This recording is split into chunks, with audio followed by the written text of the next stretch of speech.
ஹல்லேலூயா. சோத்திரம் சோத்திரம் சோத்திரம் சோத்திரம் சோத்திரம். நேசிக்கிற நல்ல பிதாவே, இந்த ஆசீர்வதிக்கப்பட்ட அற்புதமான காலவேளைக்காக ஜெபிக்கிறோம். அப்பா, உங்கள் திரு சமூகம் இரவெல்லாம் எங்களோடு கூட இருந்து பாதுகாத்து பராமரித்து காலமே தேவ சமூகத்தில் வந்து ஆராதிக்க ஆண்டவரே உங்கள் நாமத்தை மகிமைப்படுத்த எங்களுக்கு நீ பாராட்டுகிற கிருபைக்காய் சோத்திரம். வந்திருக்கிற பிள்ளைகளை ஆசீர்வதி, வரவேண்டியுள்ள உற்சாகப்படுத்தி கொண்டு வார 6 முதல் முடிவரை கர்த்தர் தலைமை தாங்கி இந்த ஆராதனை ஆசீர்வதிப்பீராக. இயேசுவின் நாமத்தில் பிதாவே, ஆமேன் ஆமேன் ஆமேன். பாடல் ஆராதிப்பீர்களா?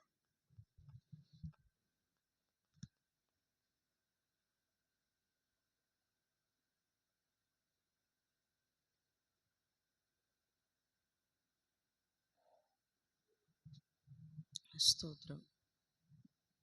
கர்த்தர் நல்லவர். ஸ்தோத்திரம். நம்ம ஒரு பாடலை பாடி தேவனுடைய நாமத்தை மகிமைப்படுத்துவோம்.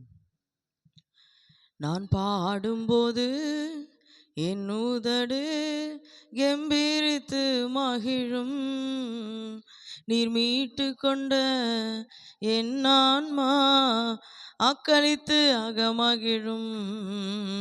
நான் பாடும்போது என் உதடு கெம்பீரித்து மகிழும், நீர் மீட்டு கொண்ட என் ஆன்மா அக்களித்து அகமகிழும்.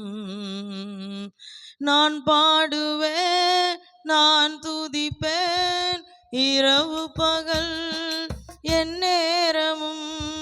நான் பாடுவேன், நான் துதிப்பேன், இரவு பகல் என் நேரமும். உன் துதியால் என் நாவு நிறைந்து இருப்பதாக, உன் துதியால் என் நாவு நிறைந்து இருப்பதாக. நாள்தோறும் உம்மை துதிப்பேன், நம்பிக்கையோடு துதிப்பேன். நாள்தோறும் உம்மை துதிப்பேன், நம்பிக்கையோடு துதிப்பேன். நான் பாடும்போது என் உதடு கெம்பீரித்து மகிழும், நீர் மீட்டு கொண்ட என் ஆன்மா அக்களித்து அகமகிழும். நான் பாடும்போது என் உதடு கெம்பீரித்து மகிழும், நீர் மீட்டு கொண்ட என் ஆன்மா அக்களித்து அகமகிழும். எப்போதும் நான் தேடும் கண்மலை நீர்தானே, எப்போதும் நான் தேடும்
நான் பாடும்போது என் உதடு கெம்பீரித்து மகிழும்.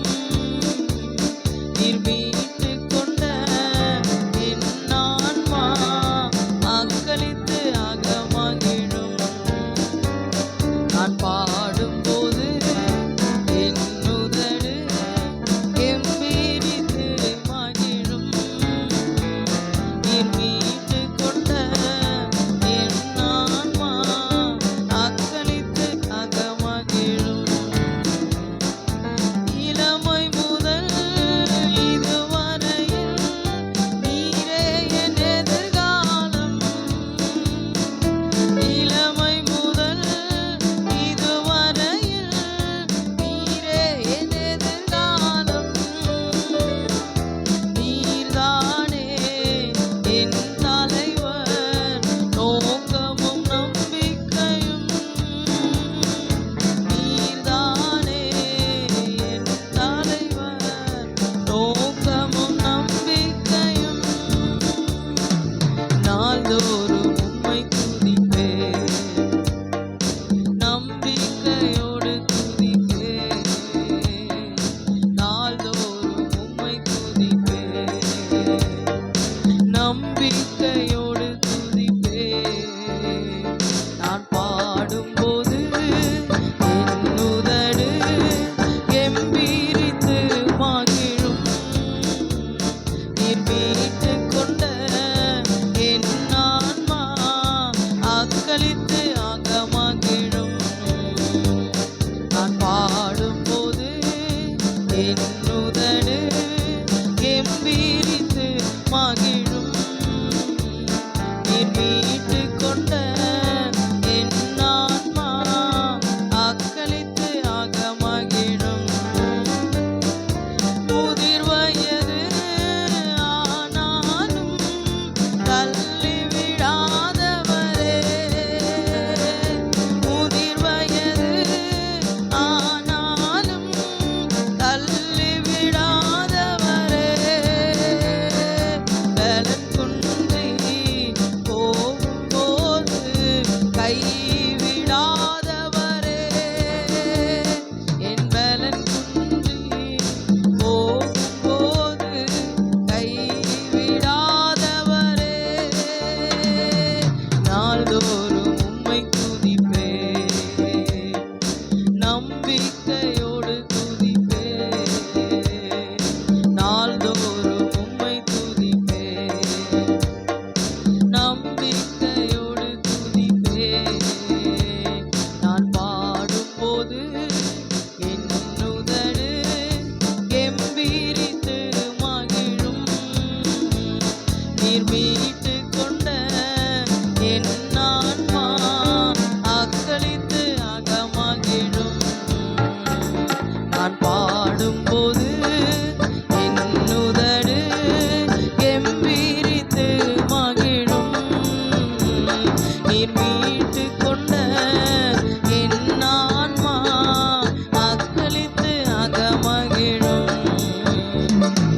நான் பாடுவேன், நான் துதிப்பேன், இரவு பகல் எந்நேரமும். நான் பாடுவேன், நான் துதிப்பேன், இரவு பகல் எந்நேரமும். உம் துதியால் என்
ஆராதனை நாயகனே, கனத்திற்கும் மகிமைக்கும் பாத்திரரானவரே, உம்மை நாங்கள் துதிக்கிறோம், ஸ்தோத்தரிக்கிறோம், வாழ்த்துகிறோம், வரவேற்கிறோம், போற்றுகிறோம். ஆண்டவரே, உம்முடைய நாமத்துக்கு மகிமை உண்டாகட்டும், உம்முடைய நாமத்துக்கு மகிமை உண்டாகட்டும்.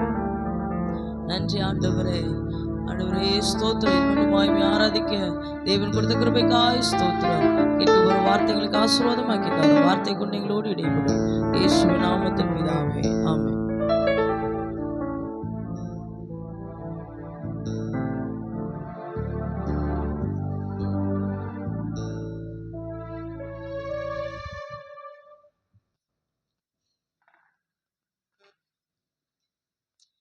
Praise the Lord. Hallelujah.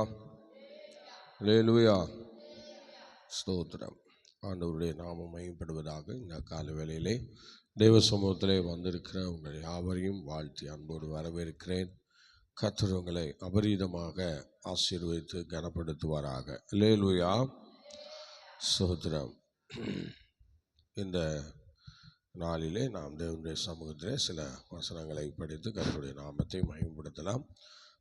ஸ்தோத்திரம். இதனால் நோவா சந்ததி எப்படி வந்தாங்கன்னு சொல்லி சில விஷயத்தை நம்ம பார்ப்போம்.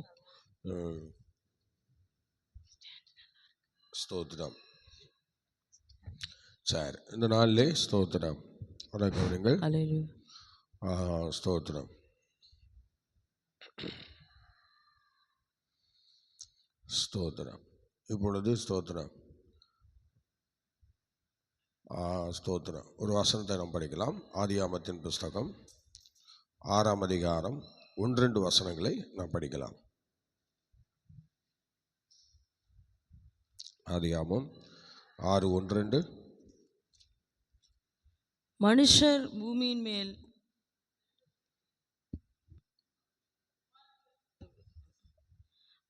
பூமியின் மேல் பெருக துவக்கி அவர்களுக்கு குமார்த்திகள் பிறந்தபோது தேவகுமாரர் மனுஷகுமார்த்திகளை அதிக சௌந்தரியம் உள்ளவர்கள் என்று கண்டு அவர்களுக்குள்ளே தங்களுக்கு பெண்களை தெரிந்து கொண்டார்கள். ஸ்தோத்திரம். அவர்களுக்குள்ளே பெண்களை தெரிந்து கொண்டார்கள். அல்லேலூயா. ஸ்தோத்திரம். இன்னொரு முறை வாசிங்க. மனுஷர் பூமியின் மேல் பெருக துவக்கி மனுஷர்கள் பூமியிலே பெருக துவங்கி அவர்களுக்கு குமாரத்திகள் பிறந்தபோது தேவகுமாரர் மனுஷ குமாரத்திகளை அதிக சௌந்தரியம் உள்ளவர்கள் என்று கண்டு. ஆமா, இப்ப தேவகுமாரர்கள் யாரு? ஸ்தோத்திரம். மனுஷகுமாரர்கள் யாரு? அல்லேலூயா. ஆனா இங்க என்ன சொல்லுகிறது? திரும்ப படிங்க. தேவகுமாரர் மனுஷ குமாரத்திகளை அதிக சௌந்தரியம் உள்ளவர்கள் என்று கண்டு அவர்களுக்குள்ளே தங்களுக்கு பெண்களை தெரிந்து கொண்டார்கள். அல்லேலூயா. சரிங்களா? இங்க 2 ஆண்கள் பெண்கள், 2 சந்ததி. 2 சந்ததியும் அழகுள்ளவர்கள் கண்டு இந்த சந்ததி என்ன செய்கிறாங்க? பெண்களை தெரிந்து கொள்கிறார்கள். நீங்கள் ஆதியாமம் 4ஆம் அதிகாரம் 16ஆம் வசனம் படிங்க.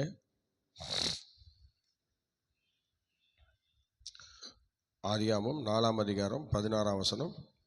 அப்படியே காயின் கர்த்தருடைய சந்நிதியை விட்டு புறப்பட்டு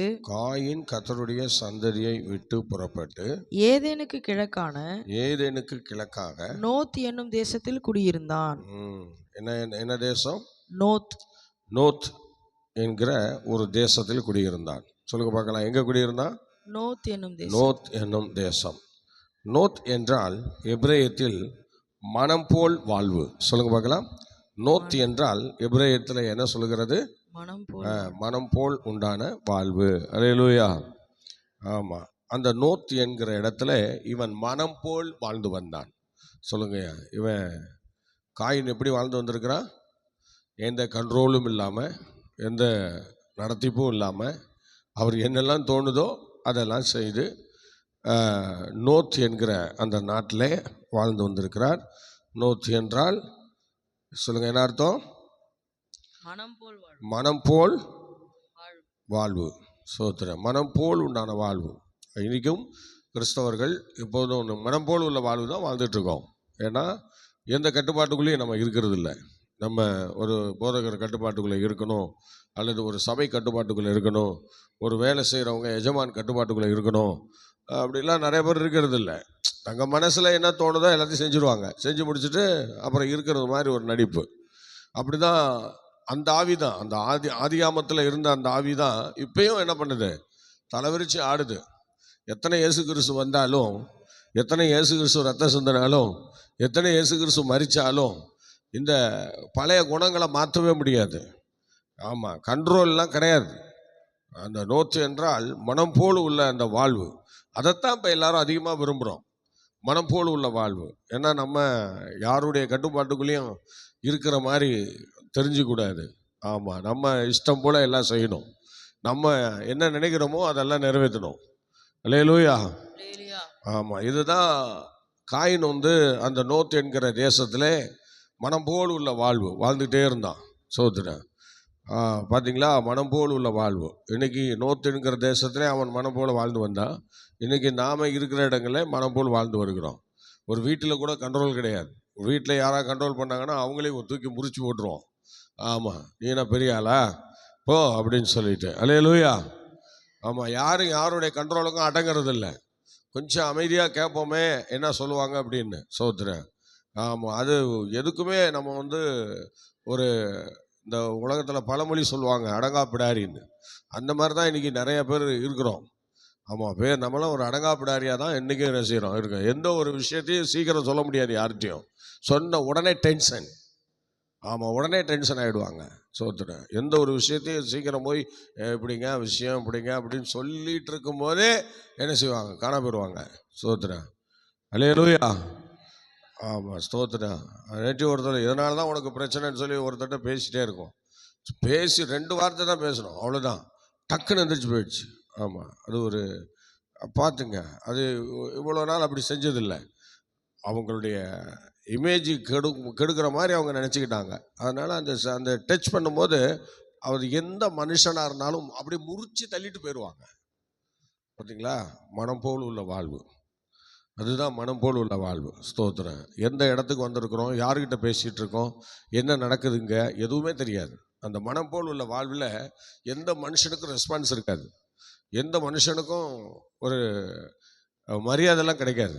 ஆமாம், அவங்க மனம் போல் என்ன வாழ்ந்துட்டுருக்காங்களோ அதை கரெக்டாக அவங்க வாழ்ந்துட்டுருப்பாங்க.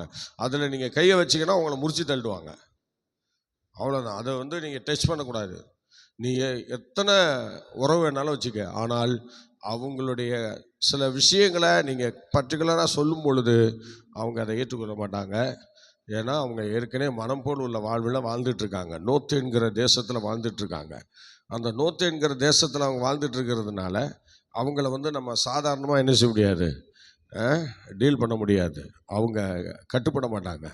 ஸ்தோத்திரம். ஆகவே இதே மாதிரி தான் இன்றைக்கும் அந்த ஆதியாமத்தில் சொல்லப்பட்ட காயினுடைய வாழ்க்கை இன்னைய வரைக்கும் நிறைய தேவ பிள்ளைகளுடைய வாழ்க்கையில், ஊழியக்காரங்களுடைய வாழ்க்கையிலலாம் அப்படியே தான் இருக்குது. ஊழியக்காரலாம் அப்படி தான். ஊழியக்காரங்களே யாருக்கும் கட்டுப்பட மாட்டாங்க. சில பேர்லாம் இருக்கிறாங்க. ஆமாம், ஒன்று ஸ்தாபனத்துலேயும் இருக்க மாட்டாங்க, அல்லது நல்ல ஒரு மூத்த போதகர்கிட்டையும் நல்ல பழக்க வழக்கத்துக்கு இருக்க மாட்டாங்க. சோத்திரம். சரி, மக்கள்கிட்ட தசமமாக வாங்குறமே நாமாவது கொஞ்சம் கொடுப்போன்னு சொல்லி அதையும் கொடுக்க மாட்டாங்க. இந்த மாதிரி ஒரு சில குரூப்ஸ்லாம் இருக்கிறாங்க. அப்போ இப்படிலாம் இருந்து தான் மனம் போல் உள்ள அந்த வாழ்க்கைக்கு நேராக போய் தங்களுடைய வாழ்க்கையில் இருக்கிற ஆசீர்வாதத்தெல்லாம் இழந்துடுறாங்க. ஸ்தோத்திரம். அல்லேலூயா. ஆமாம், நீங்கள் என்ன பண்ண போகிறீங்களோ தெரில. அதனால் கண்ட்ரோலில் இருக்கீங்களா, இல்லை நோத்துங்கிற தேசத்தெல்லாம் வாழ்ந்துட்டு இருக்கீங்களா என்று உங்களை கொஞ்சம் பரிசோதனை பண்ணி பாருங்கள். ஆனால் வெட்கப்படுவோம். நோத்துங்கிற தேசத்தில் வாழ்ந்தால் வெட்கப்படுவோம். மனம் போல் உள்ள வாழ்வு. என்ன செய்தாலும் என்ன செய்கிறதில்ல, எதையும் கண்டுக்கிறதில்ல, கேட்டுக்கிறதில்ல. ஆமாம், அல்லேலூயா.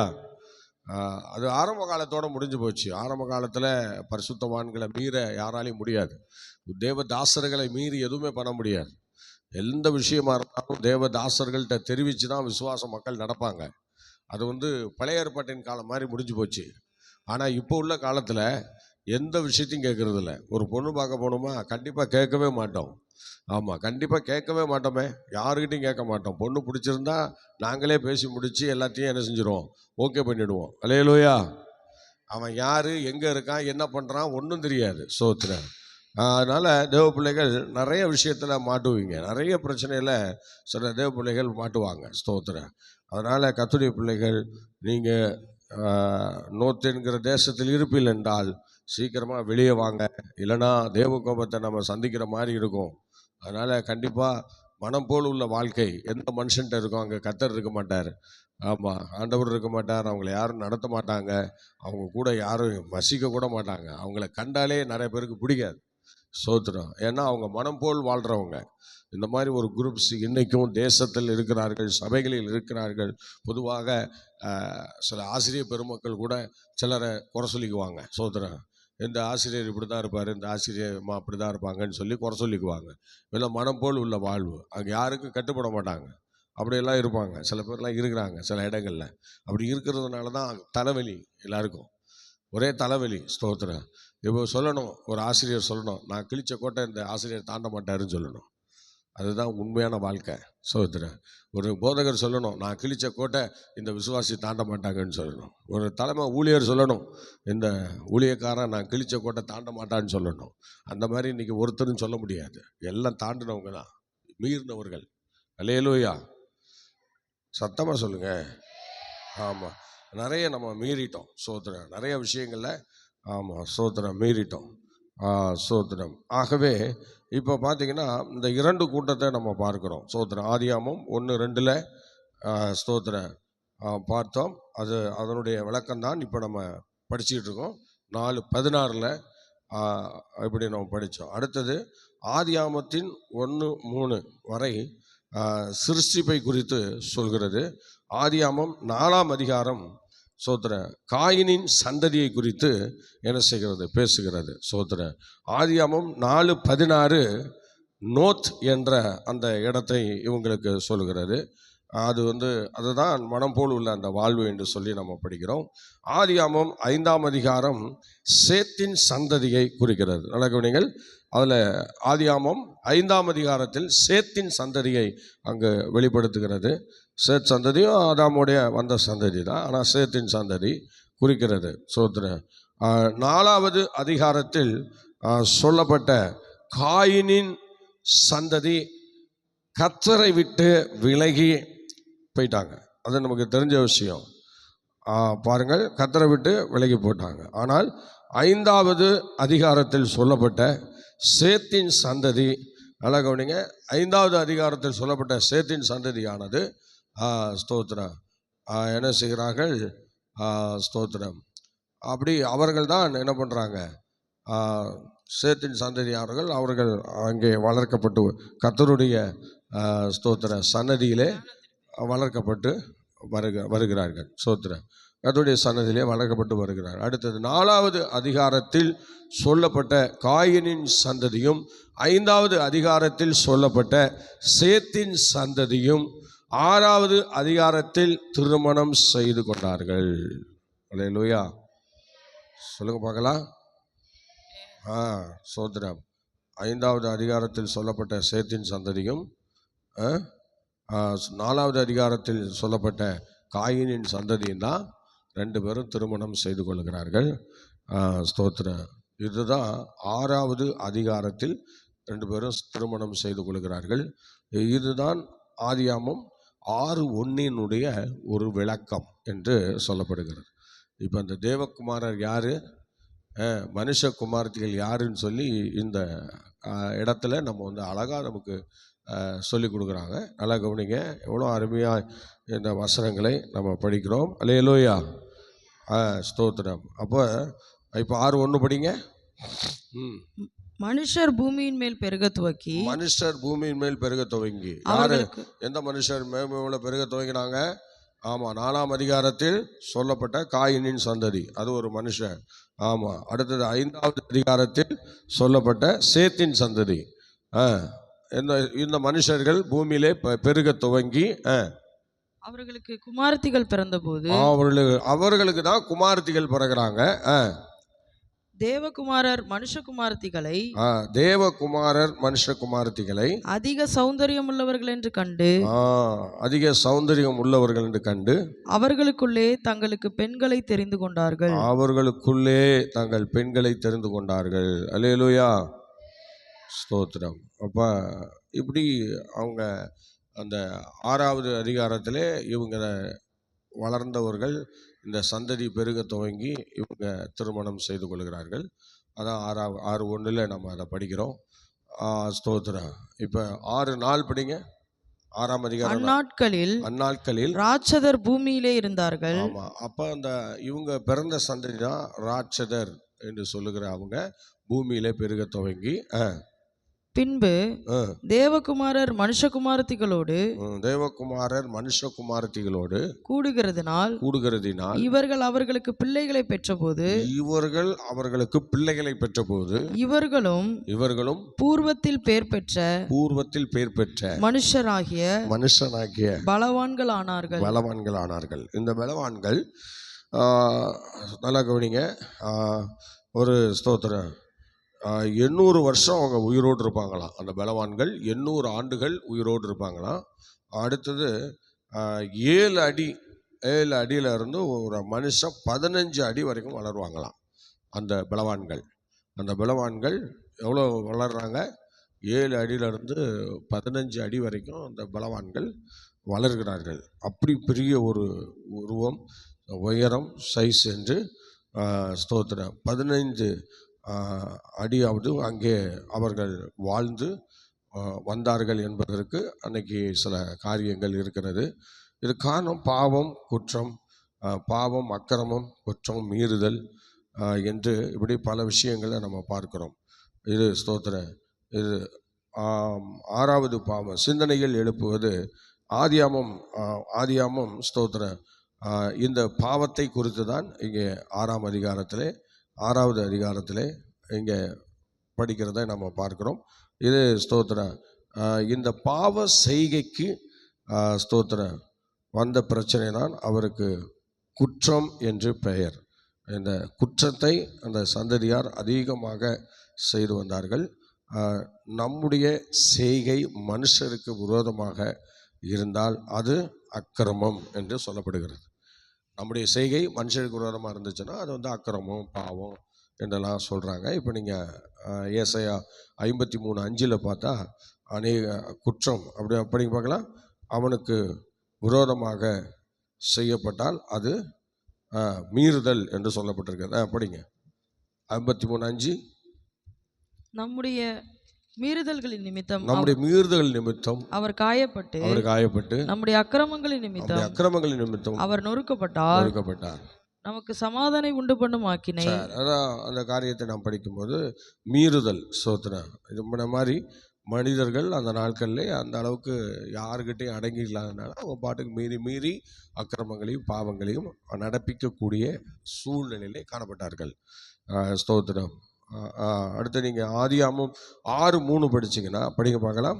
அப்பொழுது கர்த்தர், என் ஆவி என்றைக்கும் மனுஷனோட போராடுவதில்லை, அவன் மாம்சம்தானே, அவன் இருக்க போகிற நாட்கள் 120 வருஷம் என்றார்.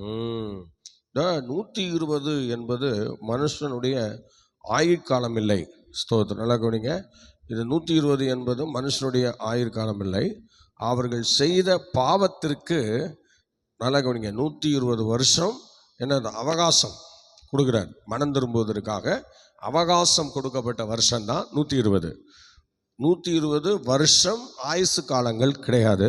120 வருஷம் நீங்கள் மனம் திரும்பி கர்த்தருக்குள்ளே வரணுங்கிறதுக்காக அந்த 120 ஆண்டவர் அவங்களுக்கு கொடுத்துருக்கிறார். அல்லேலூயா.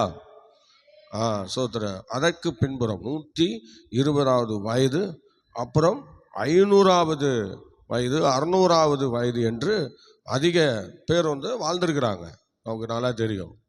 அதனால் 120 வருஷம்லாம் கிடையாது. 120 வருஷம் எதுக்கு அப்படின்னா அவங்க பாவத்தை விட்டு மனம் திரும்ப, அதுக்கு தான் 120 வருஷம். அல்லேலூயா. அவங்க பாவத்தை விட்டு மனம் திரும்பி என்ன பண்ணாங்க, அந்த 120 ஆண்டுகள் கழித்து அவங்க கர்த்தருக்குள்ளே வரணும்னு சொல்லி எதிர்பார்த்தாங்க. ஆனால் பாருங்கள், அவங்க 120 வருஷம் என்ன செய்யலை, அவங்க மனம் திரும்பலை. ஸ்தோத்திரம். பார்த்தீங்களா, அவங்க மனம் திரும்பலை. 120 வருஷத்தில் அவங்க மனமும் திரும்பலை, கர்த்தரை நோக்கி பார்க்கவும் இல்லை. ஸ்தோத்திரம். அந்த நோத்து என்கிற தன் வழியில் போன அந்த காயினை போலவே எல்லாரும் இருந்துட்டாங்க. அவங்க சந்ததியெல்லாம் பின்னாடி வந்தவங்க எல்லாரும் அப்படியே போயிட்டாங்க. அதனால் யாரும் மனம் திரும்பலை. ஆண்டவர் 120 வருஷம் கொடுத்தார், மனம் திரும்பலை. ஆனால் பாருங்கள், இந்த 120 வருஷத்தில் மனம் திரும்பாமல் போனது தேவனுக்கு ஒரு பெரிய மனசில் ஒரு பெரிய என்னது பாரம். அதை நமக்கு எங்கே கொண்டு வராரு பாருங்க. 120 வருஷம் இங்கே இவங்க மனம் திரும்பாமல் போனதுனால 120 பேரை தேர்ந்தெடுத்து தேவன் அவங்கள நிரப்பி தேவன் இறங்கி வருகிறார் அவங்களுக்குள்ள. 120 வருஷத்தை மனம் திரும்ப கொடுத்து அவங்க மனம் திரும்பலை. ஆனால் 120 பேரை தெரிந்து கொண்டு தேவன் அவங்களுக்குள்ளே இறங்கி வந்தார். ஒரு அல்லையிலே சொல்லுங்களேன். ஆமாம், அதை நினச்சாலே நமக்கு உடம்பு சிலிர்க்கிறது. 120 வருஷமும் கொடுத்து அவங்க மனம் திரும்பாமல் போயிட்டாங்க. ஆனால் இப்போ பாருங்கள், 120 பேரை தெரிந்து கொண்டு தேவன் அவங்களுக்குள்ளே இறங்கி வந்து இந்த பூமியில் வாசம் பண்ணினார். பெந்தேகோஸ்து என்ன நாள் வந்தபோது 120 பேருக்கு மத்தியில் அவர் இறங்கி வந்து ஆளுகை செய்ய ஆரம்பித்தார். ஆண்டுடைய மகிமையை வெளிப்படுத்த ஆரம்பித்தார். ஆனால் அவர்களுக்கு 120 வருஷம் கொடுத்து ஒரு வருஷத்தில் கூட அவங்க மனம் திரும்பலை, மனம் திரும்பி கடவுளுக்குள்ளே வரல. அது மாதிரி ஆனால் இன்னைக்கு ஆண்டவர் அதுக்கப்புறம் 120 பேரை தெரிந்து கொண்டு அவரே இறங்கி வருகிறார். அல்லேலூயா. ஆமாம், ஸ்தோத்திரம். அவரே இறங்கி வந்து மனுக்குலத்தோடு உறவாடி ஆவியானுடைய கிரியை வெளிப்படுத்தி ஸ்தோத்திரம் அநேக ஜனங்கள் ரட்சிக்கப்படுவதற்கு 3000 4000 என்று மக்கள் ஏராளமாய் ரட்சிக்கப்படுவதற்கு ஏதுவாக அவரே பூமியில் இறங்கி வந்து வேலை செய்ய ஆரம்பித்தார். ஆனால் இந்த வேலையை யார் செய்யணும் தெரியுமா? நோவாவுக்கு இந்த சந்ததி செய்யணும். ஆனால் அவங்களுக்கு 120 வருஷம் கொடுத்தாரு. அதில் இறங்கி வந்து அவங்க அந்த வேலையை பார்த்துருக்கணும். மனம் திரும்பி இருக்கணும், மனம் திரும்பி வந்திருக்கணும். ஆனால் அவங்க வரல. ஸ்தோத்திரம். வராததுனால இப்போ பார்த்தீங்கன்னா 120 பேரை கர்த்தர் தெரிந்து கொண்டு அவரே இறங்கி வந்துட்டார். அவரே இறங்கி வந்துட்டார். ஸ்தோத்திரம். இன்னைக்கு அதான், என்றைக்கும் என்னுடைய ஆவி மனுஷனோட என்ன செய்யாது? போராடாது, போராடிட்டே இருக்காது. ஸ்தோத்திரம். என்னைக்கும் என்னுடைய ஆவி மனுஷன்ட்டு போராடாது. ஸ்தோத்திரம். இதெல்லாம் வாழ போகிற வருஷம், ஆண்டவர் தவணை கொடுத்த வருஷம் 120 வருஷம் தானே. சொல்லுங்க, எத்தனை வருஷம் தவணை? அது ஆயுசு காலம் கிடையாது. ஆயுசு காலங்கிறது வேற. மோசே சொல்ற மாதிரி 70 வருஷம் பலத்தின் மிகுதியினால் 80 வருஷம். ஆனால் இந்த 120 வருஷம் அந்த நாட்களில் அவங்க மனம் திரும்புகிறதற்காக தேவன் கொடுத்த வருஷம். ஆனால் அதில் ஒருத்தரும் மனம் திரும்பலை. ஆண்டவருக்கு அங்கே வேலையே இல்லாமல் பண்ணிட்டாங்க. அதனால தான் ஸ்தோத்திரம், ஆண்டவர் அதே 120 பேரை தெரிந்து கொண்டு இந்த பூமியில் இறங்கி வந்தார். ஒரு அல்லேலூயா சொல்லுவோமா? சத்தமாக சொல்லுங்க. ஆமாம், பாருங்கள் அருமையான தெய்வ பிள்ளையே, நம்ம ஒரு காரியத்துக்கு அழைக்கப்படுவோம், நம்ம தகுதி இல்லைன்னா தூக்கி போட்டுட்டு அவரே இறங்கி வந்துடுவார். பார்த்தீங்களா? அவரே வந்துடுவார். நம்ம சொல்லி பார்ப்பாரு, இந்த மாதிரி நீ இப்படி பண்ணணும், இப்படி வாழணும், இப்படி செய்யணும், இந்த ஊழியத்தை பண்ணணும், நீ இப்படி போகணும், எனக்காக வாழணும் என்று சொல்லுவார். சொல்லி நம்ம அசையறலாம் வச்சுங்களேன். அசையலை, வேண்டாம், அப்படி இப்படின்னு லோத்துவ மாதிரி சொல்லிவிட்டு அப்படியெல்லாம் ஆண்டவரே அது தூரமாக இருக்குது, என்னால் போய்க்கிட முடியாது, அதனால் இந்த பக்கத்தில் இருக்கிறேன்னு சொல்லிட்டு போகிற கேஸெல்லாம் இருக்குல்ல, அந்த மாதிரி கேஸெல்லாம் ஆண்டவர் இப்போ என்ன செய்ய முடியலை, அங்கீகரிக்காமல் அப்படியே விட்டுட்டு அவரே இறங்கி வருவார். அல்லேலூயா சொல்லுங்கள். சோத்திரம். அங்கே 120 பேர் மத்தியில் இறங்கி வந்து கிரியை செய்தார். இப்போ என்னாச்சு? சோத்திரம். லோத்து ஸ்தோத்திரம் போக முடியாதுன்னு சொன்னதுனால அங்கே ஸ்தோத்திரம் என்ன நடந்தது? ஆண்டவர் ஸ்தோத்திரம் அந்த ஃபேமிலிஸனுடைய எல்லா விஷயங்களையும் பாருங்கள், சத்துரு வஞ்சித்து ஏமாற்றிட்டான், க்ளோஸ் பண்ணிட்டான். ஸ்தோத்திரம். அந்த சந்ததியே வேண்டான்னு ஒதுக்கி தள்ளியாச்சு. அப்புறம் ஆண்டவருக்கு வேண்டான்னா அப்புறம் என்ன பண்ணுறது? ஆண்டவருக்கு வேணும்னா தான் கர்த்தர் பாதுகாத்து பராமரித்து கொத்தி எரு போட்டு தண்ணி ஊற்றி வளர்த்து ஆளாக்கி உருவாக்கி விடுவார். சோத்திரம். இல்லைன்னா அவர் விலகிடுவார், வேற ஒன்றும் பண்ண மாட்டார், அழிக்கலாம் மாட்டார், விலகிடுவார், அவ்வளோதான். சோத்திரம். ஏற்கனவே அழிக்கிறவன் பூமியில் இருக்கிறான்ல, அவன் வருவான், அவன் அழிக்கிறதுக்குனே வந்தவன். பார்த்தீங்களா? அழிக்கிறதுக்குனே வந்தவன் அவன் பூமியில் இருக்கான் ஏற்கனவே. சோத்திரம். அவன் வேலை என்னது? அவன் சோத்திரம் ஸ்தோத்திரம். யோவான் சுவிசேஷத்தில் 10ஆம் அதிகாரத்தில் அவனுக்கு வேலையை கொடுத்து சொல்லியிருக்கு, திருடன் திருடவும் கொல்லவும் அழிக்கவும் வருகிறானே அன்றி வேற ஒன்றுக்கும் வரான் என்று சொல்லிட்டார். அதான் அவன் வேலையை செஞ்சுட்டு போயிடுவான். ஆண்டவர் வேலை செய்கிறதுக்காக வந்து நிற்பார். நான் உனக்கு இறங்குறேன், நான் உனக்கு வேலை செய்கிறேன், என்னை கூப்பிடு, என்னை நம்பு, என் கூட இரு அப்படின்னு சொல்லுவார். அதெல்லாம் முடியாது, போப்பா அப்படின்னா உடனே சார் போ அப்படின்ட்டு அவர் வேலைக்கு போயிடுவார். அப்புறம் ஐயா வருவார், திருடன். அப்படியே கொல்ல வழியாக வந்து அழகாக வந்து நின்று, நான் உனக்கு அது தருவேன், நான் உனக்கு எது தருவேன், நான் அப்படி செய்வேன், இப்படி செய்வேன், அதை பண்ணுவேன், இதை பண்ணுவேன், எப்படியாவது சொல்லி உன்னை சாப்பிட வச்சு அப்புறம் கழுத்தை அறுத்துடுவான். ஒரு அலையிலே சொல்லுங்க அல்லேலூயா. அதனால் ஸ்தோத்திரம். சிலர்லாம் சிக்குண்டு அதில் சோதிக்கப்படுறாங்க, சிலர்லாம் மாட்டிக்குவாங்க, அந்த மாதிரி பிரச்சனையில் மாட்டிக்குவாங்க. ஸ்தோத்திரம். ஆகவே அருமையான தெய்வ பிள்ளையே, ஸ்தோத்திரம். அதுக்கப்புறம் நீங்கள் படிக்கும்போது இந்த 120 வருஷத்தில் அவர்கள் அப்படி செய்து விட்டார்கள், மனம் திரும்பவில்லை. அதனால் ஸ்தோத்திரம். இப்போ நீங்கள் ஆதியாகமம் 6:8 படிக்க பார்க்கலாம். 6:8-9 ஸ்தோத்திரம். ஆதியாகமம் 6:8-9 படிங்க. நோவாவுக்கோ கர்த்தருடைய கண்களில் கிருபை கிடைத்தது. கிருபை கிடைச்சது. பார்த்தீங்களா, அந்த சந்ததியிலிருந்து அந்த சந்ததிகள்ல இருந்து ஒருத்தரையும் அந்த தெரிந்து கொள்ளல. ஸ்தோத்திரம். சொல்லி பார்த்தாரு 120 வருஷம், ஒரு பயிலும் வரல. அதனால நோவாவுக்கு மாத்திரம் கர்த்தருடைய கண்ணில் கிருபை கிடைச்சது. நோவாவுக்கு மாத்திரம் கர்த்தருடைய கண்ணில் கிருபை. ஸ்தோத்திரம். அதனால நல்லா கவனிங்க. நோவா ஸ்தோத்திரம் அப்படி கர்த்தருடைய கண்களில் கிருபை கிடைச்சது. நல்லா கவனிங்க. நோவா அவன் வந்து என்ன, நீதிமானும் உத்தமனுமாய் இருந்ததினால் அவருக்கு ஸ்தோத்திரம் கண்களில் கிருபை கிடைக்கல. நல்லா கவனிங்க. கிருபை எப்படி கிடைச்சது தெரியுமா? ஸ்தோத்திரம். கிருபை கிடைத்ததினால் அவன் வந்து நீதிமானா உத்தமனாக இருந்தான். கிருபை கிடைச்சதுனால தான். அல்லேலூயா சொல்லுங்க. கிருபை கிடைக்கலன்னா அவன் நீதிமானாக இருக்க முடியாது. ஏதோ கர்த்தருடைய கண்ணில் கிருபை கிடைச்சிது, அதனால் நீதிமான். இப்போ வந்து நம்மலாம் வந்து ஏற்கனவே உத்தமன்ல, ஏற்கனவே நீதிமான்லாம் கிடையாது. அப்படின்னா ஆண்டவர் நம்ம தேர்ந்தெடுக்க மாட்டார். நல்லா கவனிங்க. கிருபை கிடைச்சதுனால இவன் வந்து என்ன பண்ணான், உத்தமனும் நீதிமானுமாய் இருந்தான். அவ்வளோதான். நீங்கள் நானும் அப்படிதான். நீங்கள் நானும் வந்து நமக்கு எந்த கிருபையும் கிடையாது. இன்றைக்கி என்ன கொண்டாந்து இங்கே நிற்க வச்சுருக்கிறாரு, இந்த அம்மா கொண்டாந்து இங்கே உட்கார வச்சுருக்கிறாரு, உங்களை கொண்டாந்து இங்கே உட்கார வச்சுருக்காருன்னா இது வந்து நம்மக்கிட்ட உள்ள நீதி இல்லை. அப்போ நம்மக்கிட்ட என்ன இல்லை, ஒன்றும் இல்லை. ஆனால் கர்த்தருடைய கண்களில் நமக்கு கிருபை கிடைச்சிது. அதனால இன்னைக்கு தேவன் நம்ம இந்த இடத்துல நிற்க வச்சிருக்கிறார். அல்லேலூயா சொல்லுவோமா? இதான் உண்மை. இதெல்லாம் என்னால் உண்டானதுன்னு சொன்னால் ஏமாந்துடாத. ஒன்றால் ஒரு மண்ணும் உண்டாக்க முடியாது. ஒரு அல்லேலூயா சொல்லுங்க. ஆமாம், ஒன்றால் ஒன்றையும் உண்டாக்க முடியாது. மண்ணை எப்படி உண்டாக்க முடியும்? முடியாதுல்ல. அது எவ்வளோ பெரிய விஷயம். அதெல்லாம் செய்ய முடியாது. மண்ணையெல்லாம் உண்டாக்க நம்மளாம் முடியாது. அதுக்கு ஆண்டவர் லைசன்ஸ்லாம் கொடுக்கறது இல்லை. பூமியில் மண் அவ்வளோ கிடைக்கும், அவ்வளோதான். ஆனால் நாம தான் அந்த மண். சோதனை. அப்போ அந்த மண்ணை நாமே உண்டாக்க முடியுமா? முடியாது. சோதனை நம்மளால் அது முடியாது. அதனால் நல்லா கவனி, அது பெரிய விஷயம். சரி, இப்போ ஸ்தோத்திரம். இப்போ நல்லா கவனிங்க. இப்போ உத்தமனாக இருந்ததுனால கிருபை கிடைச்சிதா, அல்ல ஸ்தோத்திரம் கிருபை கிடைச்சதுனால உத்தமனாக மாறினாங்களா? சொல்லுங்க பார்க்கலாம். கிருபை கிடைச்சதுனால தான் அவங்க உத்தமனாக மாறினாங்க. அல்லேலூயா. இந்த சந்ததிக்கு ஒரு கிருபை கிடைச்சிது. நோவா சந்ததிக்கு ஒரு கிருபை கிடைச்சிது. ஆனால் அதில் யாருக்குமே கிடைக்கல. பார்த்தீங்களா? எல்லாம் 80 வருஷம் உயிரோடு வாழ்ந்தவங்க, 800 வருஷம் உயிரோடு வாழ்ந்தவங்க. ஒவ்வொரு மனுஷனும் 7 அடியிலிருந்து 15 அடி வரைக்கும் வளர்ந்த மனிதர்கள். ஆமாங்க, நோவாவின் காலத்தில் இருந்த மனிதர்கள் சின்ன உயரம் கிடையாதுங்க. அவங்க பயங்கர பலவான்கள். அவங்கெல்லாம் வந்து 7 அடியிலிருந்து 12 அடி 15 அடி வரைக்கும் உயரம் உள்ளவங்களாம். அப்படி உள்ளவங்க தான் அவங்க அந்த தண்ணீரில் அழிக்கப்பட்டிருக்கிறாங்க.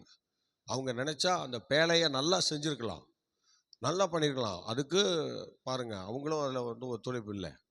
நோவா வந்து சும்மா கிண்டல் பண்ணுறான், பொய் சொல்கிறான் என்று சொல்லி நோவா கெட்ட பேரை ஏற்படுத்தினாங்க. பார்த்தீங்களா? நோவாவுக்கு ஒரு கெட்ட பேரை ஏற்படுத்தினாங்க. ஸ்தோத்திரம். தூசித்தார்கள். அந்த 120 வருஷமும் நோவா ஒரு நிந்தைக்குள்ளே தான் காணப்பட்டார். ஆனால் கர்த்தருக்குள் காணப்பட்டார். நோவா கர்த்தருக்குள்ளே தான் இருந்தார்.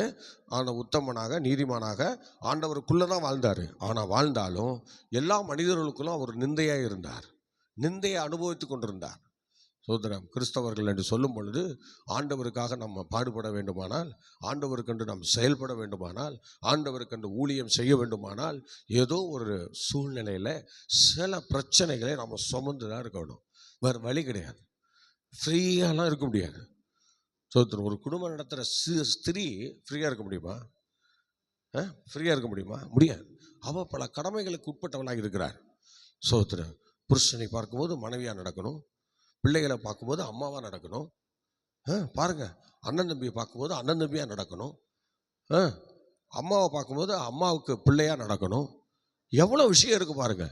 ஒரு ஸ்திரீக்கு ஒரு வீட்டில் இவ்வளோ வேலைகள் இருக்குது. அது மாதிரி ஒவ்வொருத்தருக்கும் தேவனுக்குள்ள ஒவ்வொரு வேலைகள் இருக்கிறது. அந்தந்த வேலைகளை நம்ம நிறைவேற்ற தான் நம்ம தெரிவு செய்யப்பட்டிருக்கிறோம். அதுக்கு தான் தேவன் நமக்கு ஒரு அந்த உரிமையை கொடுத்துருக்கிறார். என்ன உரிமை? உத்தமமும் நீதிமானாய் அந்த மாதிரி கிருபையை தந்திருக்கிறார். கிருபையை தந்து ஆண்டவரை இன்றைக்கி நம்ம நடத்தி கொண்டிருக்கிறார். அல்லேலூயா. அதனால் தேவ பிள்ளைகள் இந்த நாளில் ஒரு நல்ல தீர்மானம் பண்ணுங்க. 120 வருஷம் என்று சொல்கிறது ஒரு மனம் திரும்புகிறதுக்கு ஏதுவாக தான் அதை கொடுத்தாரு. ஆனால் அதை அவங்க செய்யாத போது ஆண்டவர் என்ன செய்தார்? அதை மறுபடியும் இந்த பூமியில் 120 மனிதர்களை தெரிந்து கொண்டு அங்கே இறங்கி வந்து தனது வேலையை ஆரம்பித்தார், தனது கிரியைகளை ஆரம்பித்தார். இன்றைக்கும் நமக்கு சில தவணை கொடுத்து கொண்டிருக்கிறார். சில இடங்களில் நீ மனம் திரும்பணும், இப்படியும் ஒரு ரூட்டு போயிட்டு இருந்துச்சுன்னா உனக்கு எனக்கு பிரிவினை தான் வரும் என்று ஆவியானவர் அநேகரை எச்சரித்து கொண்டிருக்கிறார். அல்ல ஒருவேளை அதெல்லாம் நான் கேட்க மாட்டேன், நான் அப்படி தான் போவேன், இப்படி தான் செய்வேன், இப்படி தான் நம்புவேன், இப்படி தான் நான் செய்வேன், அப்படி இப்படின்னு சொல்லி நம்ம அப்படியே இருந்துட்டோம் அப்படின்னா ஒன்று ஆண்டவர் ஓரம் கட்டிட்டு வேற ஒருத்தனை கொண்டு வந்து அவரே இறங்கி வந்து ஆளுகை செய்ய ஆரம்பிப்பார். ஜெபிக்கலாமா? அன்புள்ள ஆண்டவரே, இந்த கால வேளையில் நோவாவின் சந்ததி எப்படி வந்தது என்று சொல்லி சில விஷயங்களை நாங்கள் படித்தோம். நோவாவின் சந்ததிகள் எவ்வளோ வருஷம், 800 வருஷத்துக்கிட்ட உயிர் வாழ்ந்தவங்களாம் இருக்கிறாங்க. அங்கே 7 அடி முதல் 15 அடி வளர்ந்த மனுஷர்லாம் இருக்கிறாங்க. ஆனால் அவங்களுக்கு 120 வருஷம் நீங்கள் தவணை கொடுத்தீங்க. ஆனால் ஒருத்தருமே அதை நம்பாமல் இப்போ என்ன பண்ணிட்டாங்க? ஸ்தோத்திரம், அந்த வசனங்களை, வார்த்தைகளை, தேவன் சொன்னதை எல்லாத்தையும் அவாய்ட் பண்ணிட்டாங்க. மனம் திரும்பல, அவனுடைய வார்த்தையை கேட்கல. நோவா சொன்னால் எந்த வார்த்தைக்கும் அவங்க கீழ்ப்படியல. அதனால் தேவன் அவங்கள அழிவுக்கு ஒப்பு கொடுத்துட்டீங்க. அப்புறம் மனுக்குலத்தை தெரிவு செய்து 120 பேரை தெரிந்து கொண்டு நீங்கள் பரலோகத்தை விட்டு இறங்கி வந்து இந்த பூமியில் மகிமையான காரியங்களை செய்து அன்றைக்கி 120 பேரை 120 வருஷத்தில் அநேகரை இழந்த நீங்கள் மறுபடியும் 120 பேரை தெரிந்து கொண்டு இந்த பூமியில் இருக்கிற ஏராளமான மக்களை உங்கள் பாதத்தண்டையில் கொண்டு வந்தீங்க, உங்கள் ஆளுகைக்கு கொண்டு வந்தீங்க, உங்கள் சமூகத்தில் கொண்டு வந்தீங்க, உங்கள் ராஜ்யத்திற்குரிய பாதையில் கொண்டு வந்தீங்க. அதை நாங்கள் நினச்சி மனதார உமக்கு தேங்க்ஸ் பண்ணுறோம். ஆசீர்வதியும் இயேசுவின் நாமத்தில் பிதாவே, amen. Okay, God bless you. கர்த்தர் உங்களை ஆசீர்வதிப்பார். மீண்டும் நாளை காலை 5 மணிக்கு சந்திப்போம். God bless you.